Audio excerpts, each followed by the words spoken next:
today. That was your boyfriend, wasn't it? Spill the deets, girl. Don't try and hide it either. I saw you two coming out of the jewelry shop together clear as day. Tell me everything. Huh? Penny? You were close enough to us to see that? I didn't see you, though.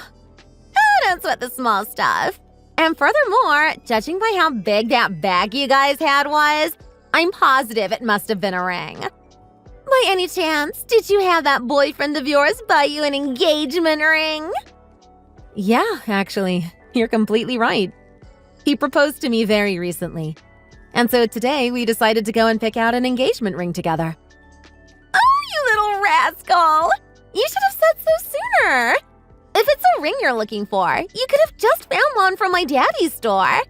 That crummy little shop you two went to is known for being cheaply made and inexpensive. The designs aren't fancy at all, and I heard they fall apart easily. If you had gone to my daddy's instead, you would have found something much more higher quality. Although it would be pricier, that's for certain. But hey, you get what you pay for, and that's quality. And compared to our other customers, you would have gotten a besties discount just for you, so it wouldn't put a huge dent in your wallets. Oh, I couldn't possibly. I'd feel too bad. Besides, that shop holds a lot of precious memories for the two of us, so we're content with it. You actually can come up with your own ring designs, which makes it unique to us since we could personalize it how we wished. Sure, it's not as high quality or fancy as the shops your dad runs, but we feel like a customized ring from a shop like that fits us much better. It's more humble. I can't say I understand that line of reasoning. If you're not paying for the ring anyway, I don't see the problem in asking for an expensive high-brand one. I mean, that's what I would do, personally. Oh well, what's done is done. You already had him buy the ring. There's no helping it now. And since it's customized, there's no point in trying to return it either. That's too bad. Anyway, you need to introduce me to him one of these days. I'll determine for myself whether he's a man worthy of being your partner or not. If he is, I'll give him my stamp of approval. Of course I'll introduce the two of you, no problem. But please, go easy on him. He's a pretty calm and quiet kind of person, so he might be a little intimidated by someone more upbeat and energetic like you. Huh? By any chance, is he more of a reserved and modest kind of guy? That's unexpected. All the guys you've been dating up until now have been the complete opposite of that. Wow, I didn't even realize that myself until you said it. But he really is completely different from them all. Maybe all I needed was a man who was more on the quiet side. On his days off, you can usually find him in his room quietly reading a book. What? He's reading books for fun? Gosh, I haven't done something that lame since I was still in school. What, so he doesn't go to any fun festivals or clubs? He just sticks his nose in a book all the time? Boring. He sounds like an antisocial hermit who just coops himself up in his room all the time. Ooh, by any chance, is he also the type to not have any friends? Well, I think his reasons are understandable. Where he was born versus where he was raised was all over the place compared to most people. He had a really rough childhood and didn't get the chance to live a stable life. Because of that, it's true that he wound up not having that many friends. That's what happens when you don't get to stay in one place for long. What the heck? What, did his parents get divorced or something and that's why his life was a mess? Ooh! Or even worse, did his parents leave him to fend for himself and he wound up being raised in an institution rather than a loving family? Like some kind of super tragic hero? Wow, Penny. I think you could become a fortune teller or a mind reader. You're right on the money for both of your guesses, actually. I didn't expect that. Huh? Yeah, so like you said, his parents really did get divorced while he was still pretty young. But neither of them wanted custody over him, so neither of them took him in. They didn't want him anymore. And so he was left to his relatives who passed him around the moment they felt like they didn't want to deal with him anymore. Because of that, he never found a permanent place to live. He was always on the move. And in the end, he wound up being raised in an institution. That was probably the most stability he got in his childhood. Wait, seriously? Are you being for real right now? That's like super tragic. I sort of can't believe that. Oh, but don't let that negatively color your opinion of him. I know he might seem like he must have come out of that a horrible mess, but he's always been a positive-minded person who can look to the future. He's worked hard all on his own because he had no one there to support him. And even now, he gets to work a wonderful job. Okay, you can stop now. I don't really want to hear any more of your tragic boyfriend. It's gonna put a damper on my mood if I hear any more of the Shakespearean play, so could you quit it already? I get the idea. Huh? Look, I'm not going to say anything mean or anything, but you should call off your engagement right now if you know what's good for you. Just saying. If you decide to marry some kid who grew up in an institution, you're definitely going to find yourself miserable. It's not going to work out in the long run. What's with you all of a sudden, Penny? Why are you saying such cruel things like that? You don't need to judge him based off of his background. Yes, I do.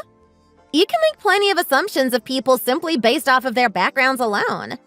If he was raised by an institution instead of his actual parents, then he's going to lack basic common sense and manners. That's a given.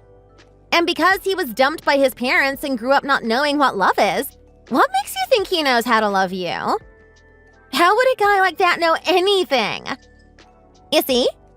You told me I could be a fortune teller before, right? Then you ought to heed my words and realize that there's nothing but suffering in the cards for you if you insist on this marriage. It's honestly really rude to make those kind of assumptions when you haven't even met him.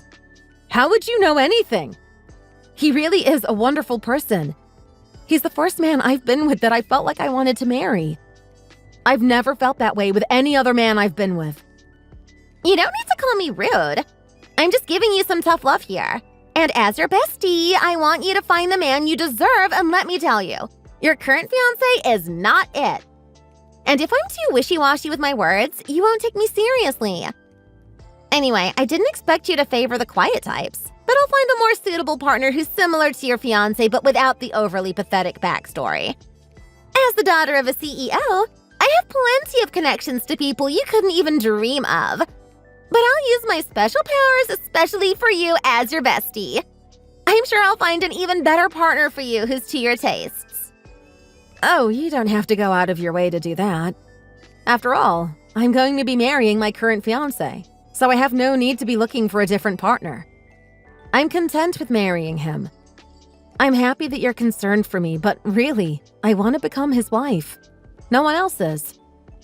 Oh, Kelly, take a moment to calm down and think about this all rationally with your brain rather than with your heart, will you?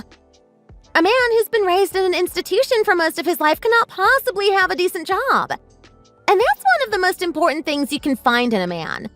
A man with a good job is the foundation of a stable marriage. Do you understand what it means if you marry a guy who doesn't have a good job? It means you're going to become a poor peasant living on the verge of homelessness. As your bestie, I can't let you do that to yourself. I can't overlook something that can be so easily prevented if you just listen to me. I'm plenty calm. I think the one who needs to calm down and think rationally here is you. Also, can you stop using the fact he grew up in an institution against him when you have no proof of how that's actually affecting him? You've never even met him, and you're making all these weird assumptions. Like I said before, he's working a decent job where he's paid a good wage. And I have no intentions of falling into an impoverished life. Because I know that's not going to happen. We plan to work to support each other as we live out our new lives together, having as much fun along the way as we can. Gag! Your head is so up in the clouds that none of the very rational things I'm saying are getting through to you. You think you're in some fairy tale where everything will magically work out in the end, right? That tragedies can only result in happy endings and well-adjusted people. Look, I understand that you're overjoyed at the fact that you've even been proposed to, but I'm telling you, you're letting it all get to your head. It's to the point you're not even listening to what your bestie is saying because you're too infatuated with him. It's super gross. Excuse me? And here I am, expressing my concern and worry for you. And yet you're treating me like that? Talk about demotivating. At any rate, this was my warning and my word of advice. So you can't say I didn't warn you. Regardless of whether or not you actually heed my words, you'll definitely be breaking up. Once you do, be sure to hit me up again. I'll offer you a shoulder to cry on. I won't need to do that because that is definitely not going to happen. I wonder about that. Well, that's fine. You can continue to dream if you want. And until you wake up from that dream, I wish you well. Because so long as you're dating a no-life loser from an institution like him, you and I are not friends.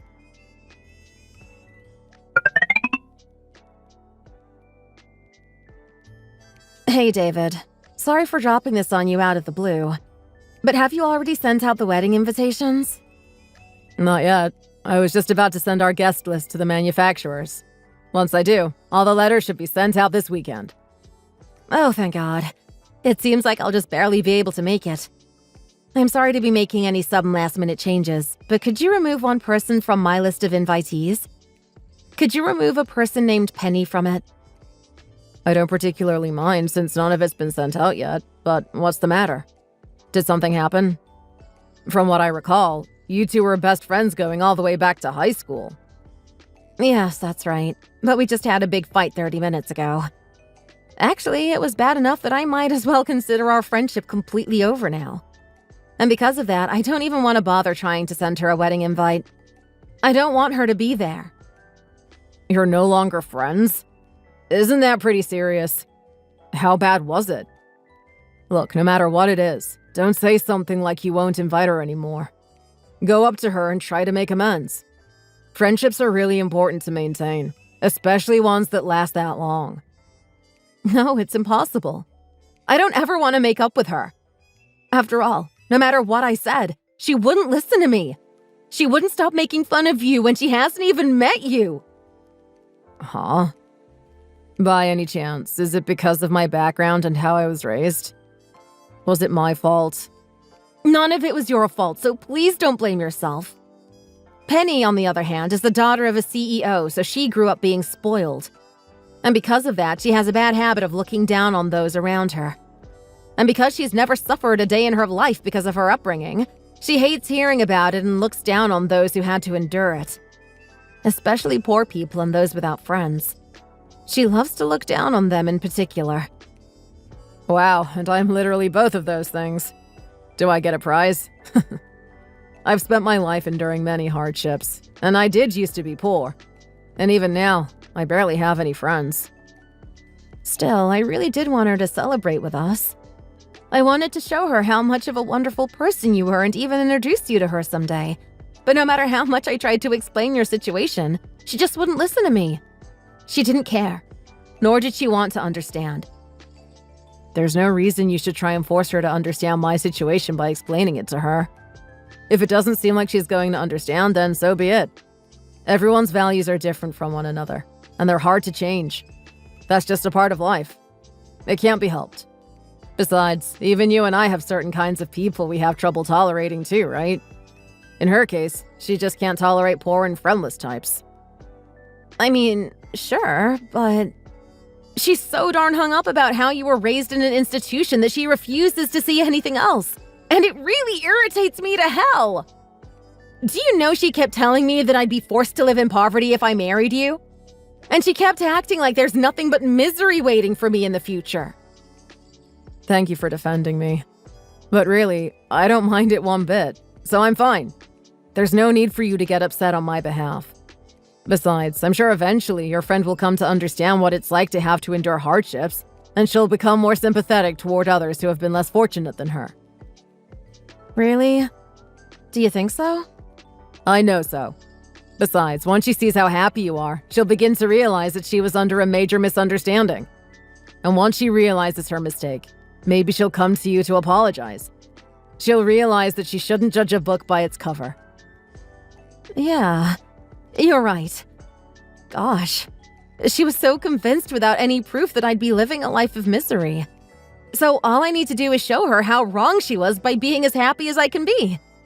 All I have to do is prove to her that I'm happy to marry you. Now that's the spirit. That's exactly what you should do. So just as you intended to in the beginning, you should still give her a wedding invitation. So let's show her the fun and thrilling wedding ceremony we'll be having. If she sees that with her own eyes, I'm sure she'll understand. Thank you, David. I'll do just that.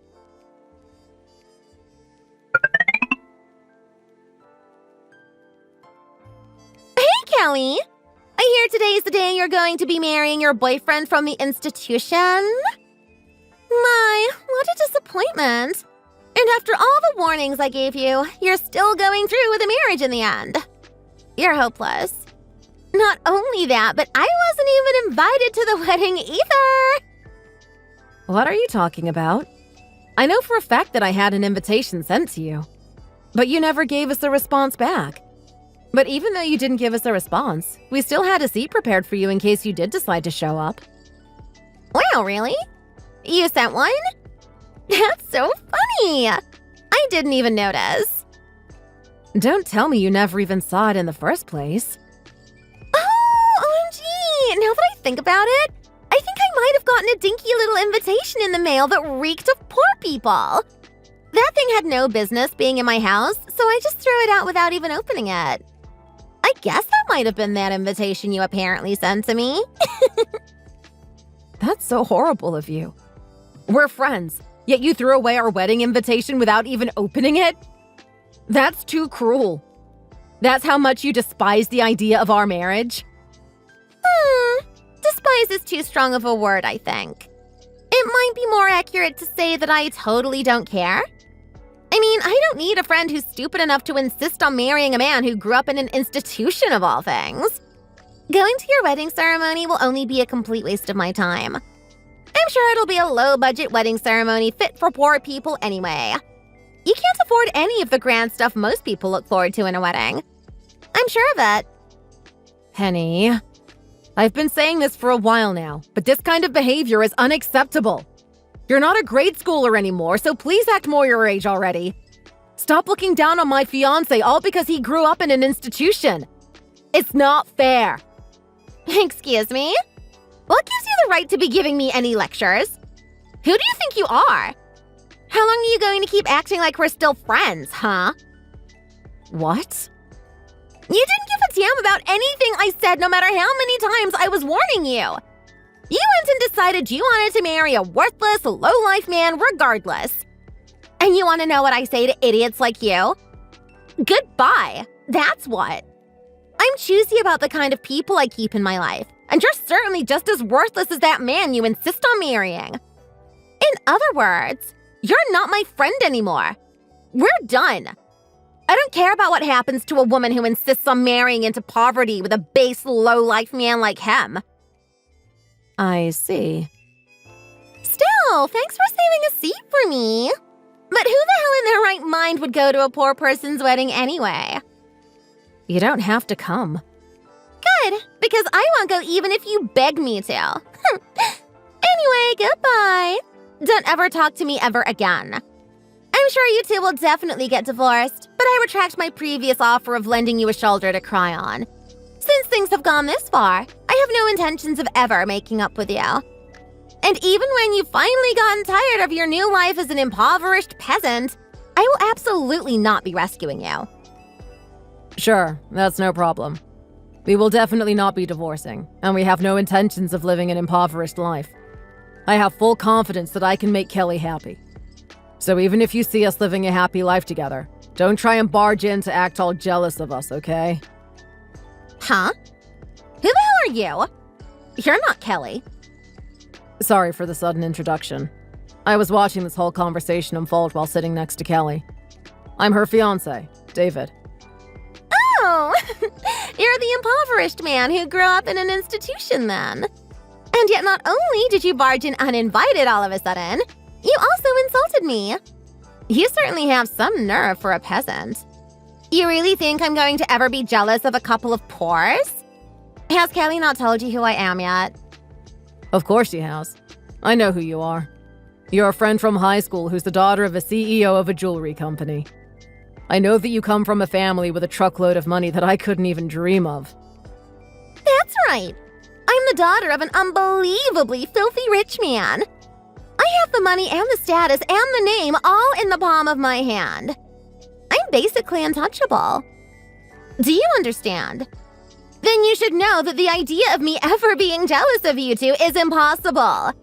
You're way too beneath me to even entertain the notion. I do wonder about that.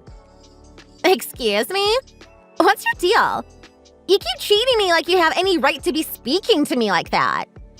Do I need to dumb things down for you? I'm saying that there's no way I'd ever be jealous of someone who would marry a poor man who was raised in an institution. Or what? Do you honestly believe that you're something worth me being jealous of? Let me guess. You make several hundreds of thousands of dollars each year and you live in a spectacular condo only fit for millionaires. Perhaps you even have a private jet on top of that? Are you saying you're that kind of man? Wow, you're right on the money. That's exactly the kind of man I am. You should become a fortune teller. How could you guess so accurately? Huh?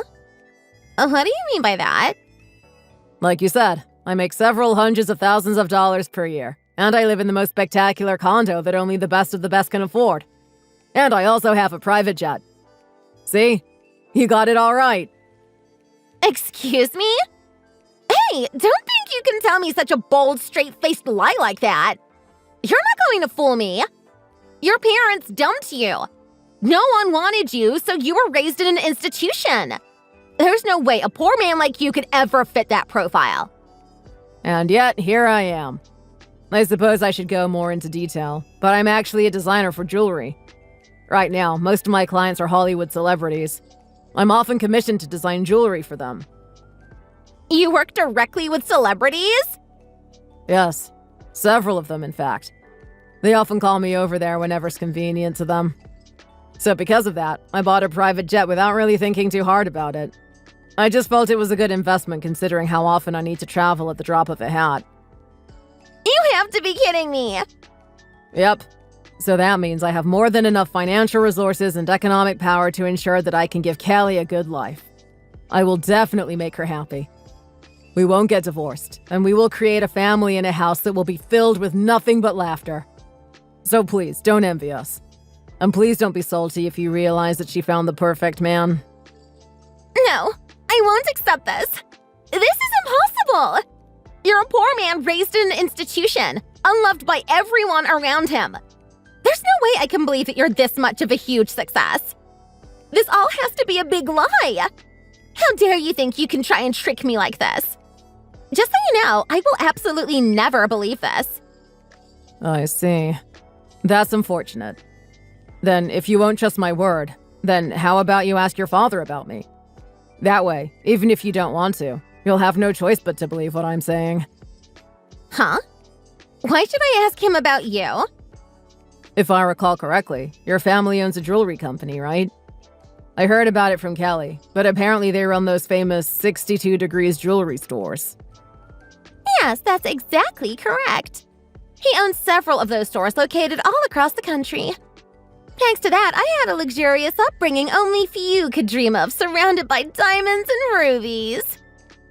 The truth is, your father's company has contacted me several times, asking me if I was willing to collaborate on some new jewelry designs. Huh? So please, ask your father about me. I'm sure he'll know exactly who you're talking about. No way. You've got to be kidding me. Just hold on a second here. Daddy's company is seeking to work with you, of all people? Yep. He's done that several times, in fact. It's true that I was raised in an institution, and that I was poor. And growing up, I didn't have access to luxurious things like diamonds and rubies. But sometimes there's beauty to be found in hardship, and that I can find the beauty in certain things because I suffered. When I design my jewelry, I'm always drawing from those sorts of experiences. And lucky for me, there are plenty of people out there who desire that. No way.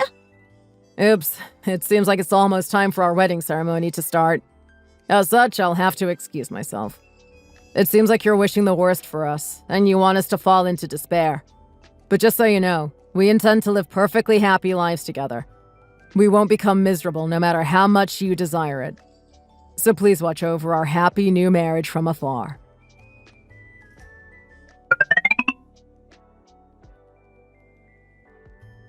Hurry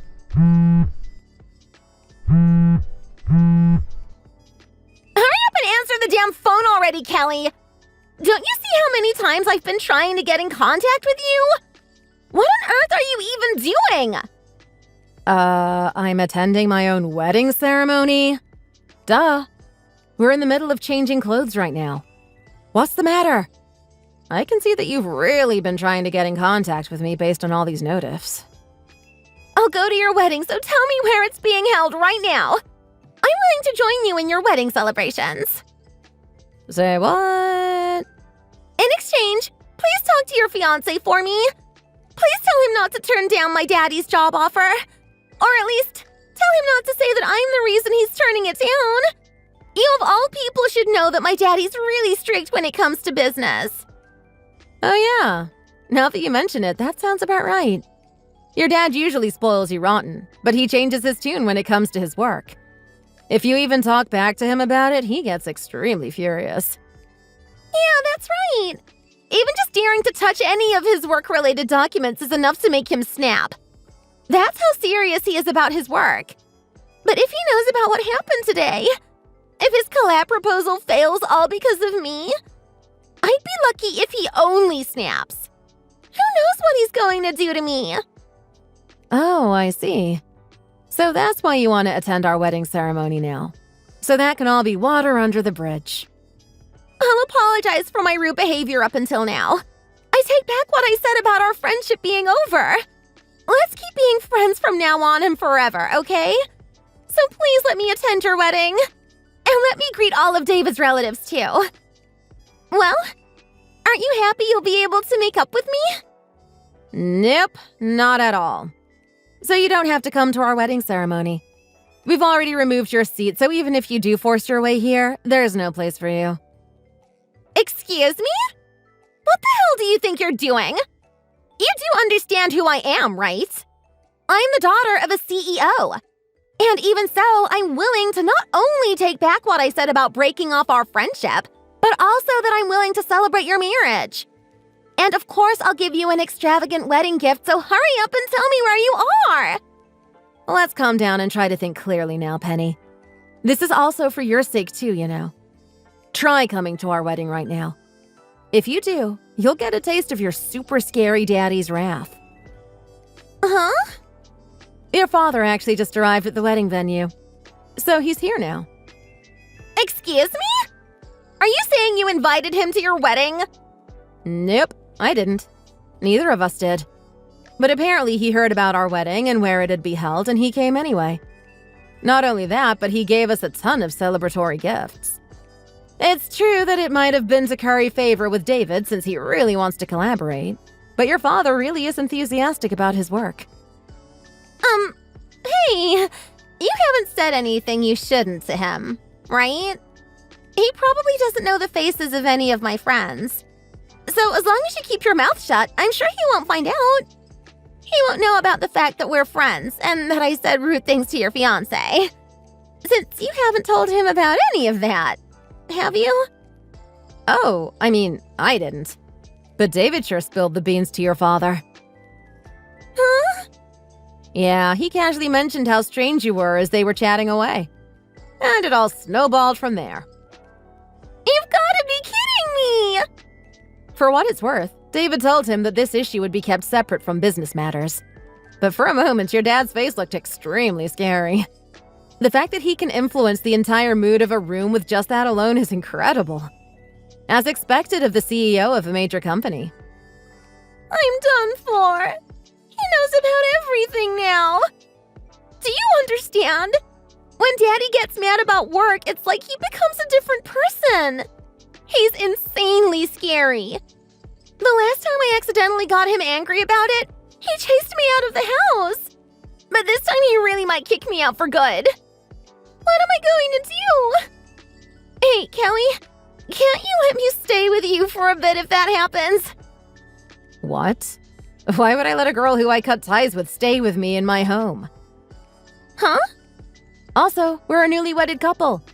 And so we're going to spend some quality time together enjoying each other's company. I need you to not get in the way of that. Anyway, we've finished changing, so we'll be heading back out to the wedding. Bye-bye. Take care.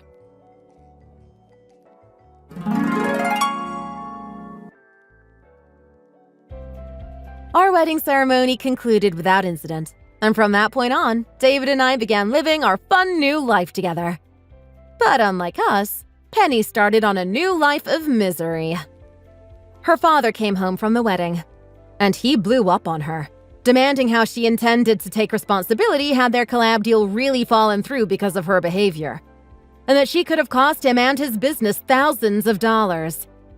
Because of that, he kicked her out of the house once again, this time for good.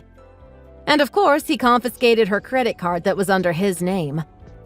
Up until that point, she had been able to live an easy life fooling around every day, so because of that, she found herself in a new world of trouble. She tried to seek help from her other friends, but they told her that without her money, she's just another regular old mean girl who's way too full of herself. In other words, no one was willing to help her. From what I've heard from rumors, she's had to sell all of her belongings, and now lives in a tiny apartment. She's also taken up a part-time job at the nearby convenience store. Let's all hope she learns to finally understand the pain and suffering of others.